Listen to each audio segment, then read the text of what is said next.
গংগা ট্ৰেডাৰ্ছৰ অনাৰ যিমানখিনিলৈকে মই জানো তেখেতৰ লগত মোৰ 7-8 বছৰৰ পৰা ভাল বন্ধুত্ব আছিলে।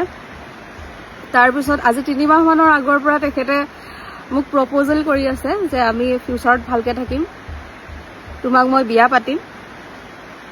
তো তেনেকেই বস্তুখিনি আৰম্ভ হৈছিলে। আৰু তেখেতে মই নিজৰ প্ৰত্যেকটো কথা তেখেতক কৈছিলোঁ যে মোৰ আগৰ পাষ্ট লাইফত এনেকুৱা হৈ আছে তেনেকুৱা হৈ আছে, তো সেইখিনি বস্তু মোক অকণমান সময় লাগিব, তাৰ পাছতহে মই ডিচাইড কৰিব পাৰিম। তেখেতেও মোক কৈছিলে যে উপজাচি হয়, হ'ব দিয়া 6 মাহ পাছত আমি বিয়া পাতিম। এতিয়া বৰ্তমান ময়ো ছেটেল হৈছোঁ, তুমিও ছেটেল হৈ লোৱা, আৰু এতিয়া তোমাৰ সমস্ত ৰেছপনচিবিলিটি মই ল'ম। হয় মই বিয়া হ'ম, সেইবুলিয়ে মই আছিলোঁ, বিয়া হ'ম তেখেতৰ লগত। ভাল ল'ৰা হয়, ল'ৰাজন আচলতে ভাল, মই তেনেকুৱা ভাবি আছিলোঁ। তাৰপিছত তেখেতে মোক কয় মানে মই যোৰহাটত থাকোঁতে যে ব'লা আমুকত যাওঁ, পাৰ্টি কৰিম, কিবা খাম মেলিম, ব'লা যাওঁ। তেনেকুৱাকৈ তেখেতে মোক বহুত জেগালৈ লৈ গৈছে। তেখেতে তাত পইচা কি দিছে কি নাই মই সেইবিলাক নাজানো। দিছে আমুক দিছে, তুমি টেনশ্যন নল'বা মই কৰি আছোঁ চব, তেনেকৈ বুলি কয়। তাৰপিছত এতিয়া মই যিমানটো শুনা পাই আছোঁ তেখেতে ঘৰৰ পৰা পইচা চুৰ কৰি, সোণৰ বস্তু চুৰ কৰি এইখিনি কৰিছে। সেইখিনি মই নাজানো। অৰুণাচল যাবলৈ তেখেতে মোক পইচা দিছিলে 1 লাখ টকা এটা মোৰ ওচৰত দিছিলে যে এইটো যোৱা, তুমি ফুৰি আহিবা, এনজয় কৰি আহিবা ফ্ৰেণ্ডৰ লগত। মই তেতিয়া সুধিছোঁ তেখেতক যে তুমি যে মোক পইচাটো দিছা সেই পইচাটো তোমাৰ নিজৰ হয়নে নহয়? তেতিয়া মোক কৈছে মোৰ নিজৰ পইচা। তেতিয়াহ'লে মই ভাবিছোঁ মোৰ বয়ফ্ৰেণ্ডে দিছে, মই ফুৰি আহোঁ, কি আছেনো ফুৰাত, মই সেই বুলি ভাবিছোঁ।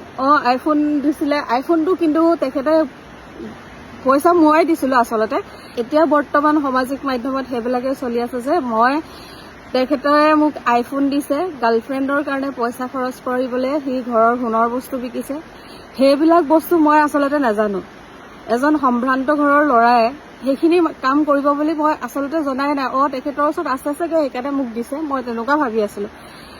আৰু মই নাজানো কোনোবা এজন মানুহে মোৰ ৰেছপনচিবিলিটি লৈছে, মোৰো ভাল লাগিছিলে। মোক বিয়া পাতিম বুলি যিহেতু কৈছে, ভালকৈ লাইফটো ষ্টাৰ্ট কৰিম।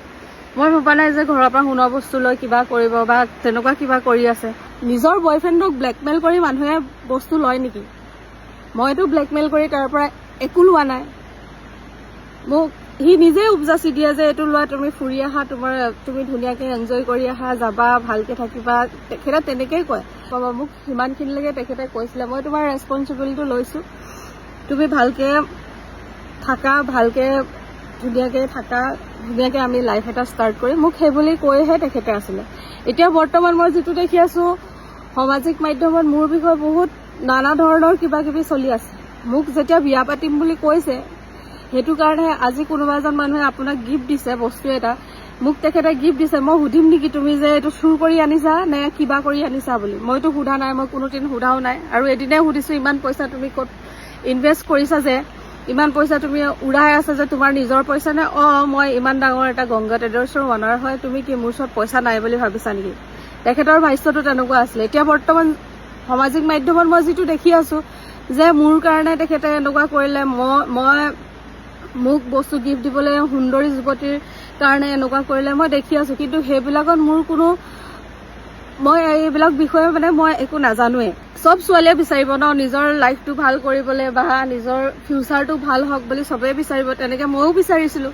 আজি যেনেকৈ কিছুমান বস্তু ওলাই আছে মোৰ কাৰণে এনেকুৱা কৰিছে, মোৰ কাৰণে সেনেকুৱা কৰিছে, মোৰ ইমানটো ইমেজ তেখেতলোকে কিয় বেয়া কৰি আছে? যিটো বস্তু মই নাজানোৱে, যে সোণৰ বস্তু চুৰ কৰিছে, বিক্ৰী কৰিছে, কি কৰিছে মই নিজেই নাজানো।